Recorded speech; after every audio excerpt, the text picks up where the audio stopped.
my name's Catherine. I hope you're doing well. For today's video, I'm going to be recommending you 3 books based on completely random tarot cards that I've pulled from this beautiful deck that my sister-in-law gifted me a while back. They are Buffy the Vampire Slayer inspired and they're stunning. I want to preface this video by saying that I have never had a tarot reading done. I've never done a tarot reading for someone else or myself. I did once have my palm read on holiday in Blackpool, but that is the extent of my experience. But ever since my sister-in-law gifted me this deck, I've been so keen to dive into it and start learning how to use it properly. So I thought this would be a fun way for me to start tentatively learning what each of the cards represent, whilst also providing a fun and a bit more challenging way to recommend some books to you. I love watching ASMR videos and I love the specific subgenre of ASMR videos where they lay out 3 separate decks of cards and you choose the deck that you're most drawn to and then they do a reading for you.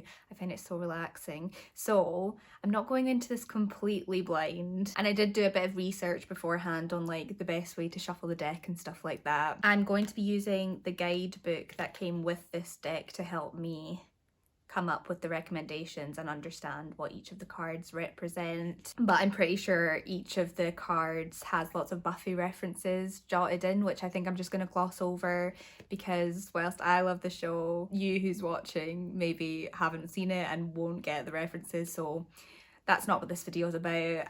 I'll maybe do a video gushing over Buffy another time. So without further ado, let's pull some tarot cards.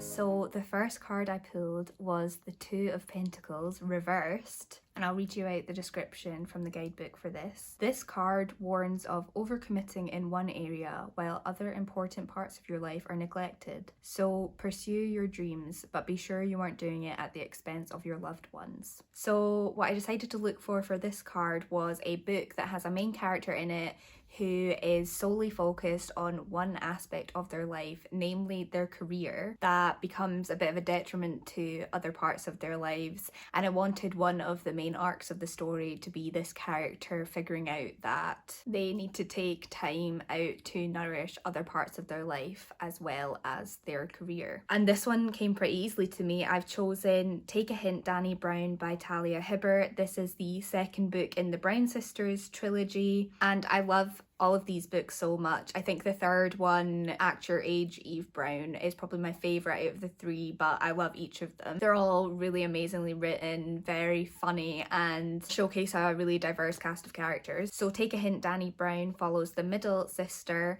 and she has just come off the back of a breakup with a colleague called Jo, whom she had a friends with benefits type relationship with. But when Jo wanted to take the relationship to a more serious level and commit to each other, Dani broke things off with her. So Dani is in search for a new friends with benefits relationship, no strings attached, so she can focus on her PhD and progressing in her career. And she decides that her work friend Zaf, who is a security guard at the university where she is studying her PhD, is the best option for her. But before she can pursue this sort of relationship with him, a series of events leads them to end up in a fake relationship with each other. And whilst Dani sees this as the perfect opportunity to seduce Zaf, Zaf is very much a romantic and does not want a no strings attached sort of relationship. He wants the full shebang. I think Dani is the embodiment of what this card is saying. She's a career driven woman who's focus is achieving academic success, and she kind of scoffs at the idea of having an intimate romantic relationship with anyone because she believes that the drive that makes her so successful in her career is a turn off to potential partners, and so she builds up a barrier to protect herself because of that. Throughout the novel, however, Zaf shows her that that's not the case, that he is falling in love with her for her drive and for her as who she is, and so she learns that she can have the best of both worlds, and therefore she is nourishing and enriching multiple parts of her life now, like the card is suggesting to do. The second card I pulled was the Hermit, and it says, you may have reached a crucial time in your life where you may be yearning for introspection and time to evaluate your priorities.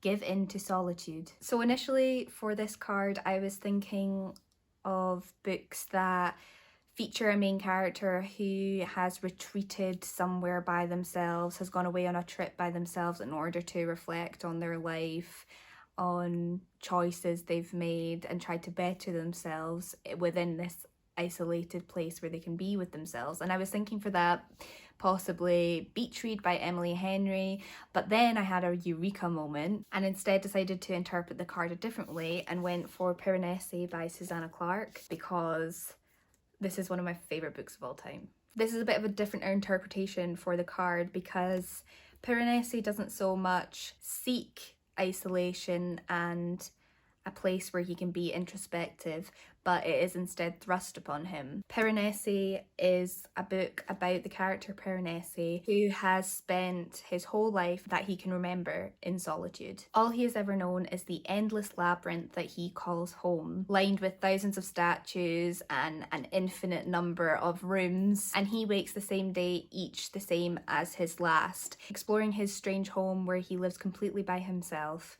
and trying to learn as much as he can about where he is. I've picked this book for the Hermit because that is essentially what Piranesi is. He spends his days completely by himself, bar the occasional meeting with another man who wanders the halls as well. And there is nothing in this place to occupy his time except for survival and exploration. All he can do in his life is introspect and evaluate his priorities. So he's a very self-aware character. This is one of my favourite books of all time, so I'm so glad that the card I got made me think of it. And if you haven't read it, I implore you to pick it up and read it and go into it with as little knowledge of it as possible, because it is such a journey, and the world that Susanna Clarke creates is so beautifully written and constructive that you literally fall into the words in the pages and you fall in love with Piranesi and are just desperate to find out what is going on with him. The third and final card that I pulled was the Moon, and this reads that under the influence of the moon you may be ignoring your own trauma and are just now beginning to realise how it stunted your emotional growth. This card encourages you to dispel the illusions and shadows in your life, getting to the root cause of the problem and fixing it for good. So out of the three cards, this was the one I was struggling the most with to think of a book recommendation to go with it, but once I had it, and I decided to go with a book that I've only read just last month. I actually finished it at the beginning of December, and that is The Fifth Season by N.K. Jemisin. Without spoiling any of the plot for you, I've chosen this book for the Moon card because there is a main character in this book who has experienced a lot of trauma throughout her life. As a side note, many characters in this book experience a lot of trauma. This is not a cheery read. This book is a fantasy sci-fi novel that is set in a world in which environmental disaster is a constant threat, and there are certain people in this world called origins who are born with the power to manipulate the earth, which is a very useful power to have in a world in which environmental disaster is so imminent, but it's also a very dangerous power to have. And because of this danger, origins find themselves oppressed and ostracized by the rest of society. The character that I'm talking about in this book is an origin, and she has been raised to believe that because of this, she is not human. And this belief along with the trauma she has suffered, shape her entire being. Whilst I'm not sure if I would say she has reached the part of the card that says she's gotten to the root of the problem and has fixed it, this is only book 1 in a trilogy. I've only read the first book. I cannot wait to read the other 2 books. I think I'm going to get them for January. But I do think you can see in this book how her trauma has affected the way she views herself and the world around her, and you see her beginning the journey of dismantling these dangerous and hurtful ideas and beginning to change the way that she views herself and the way origins are treated in their society. If you like high fantasy sci-fi, then I would highly recommend this book if you've not read it. It's quite popular, so there's a good chance that you have heard of it if you've not read it already.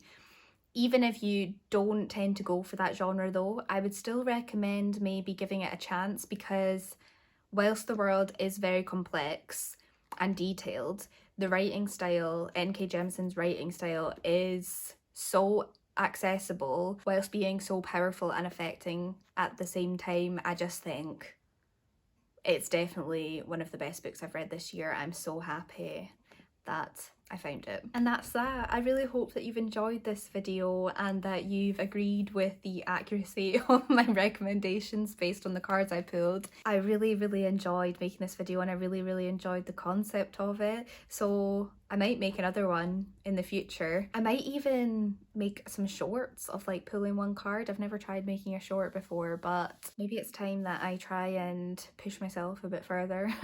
But thank you so much for watching, and I hope you have an amazing upcoming week. Bye!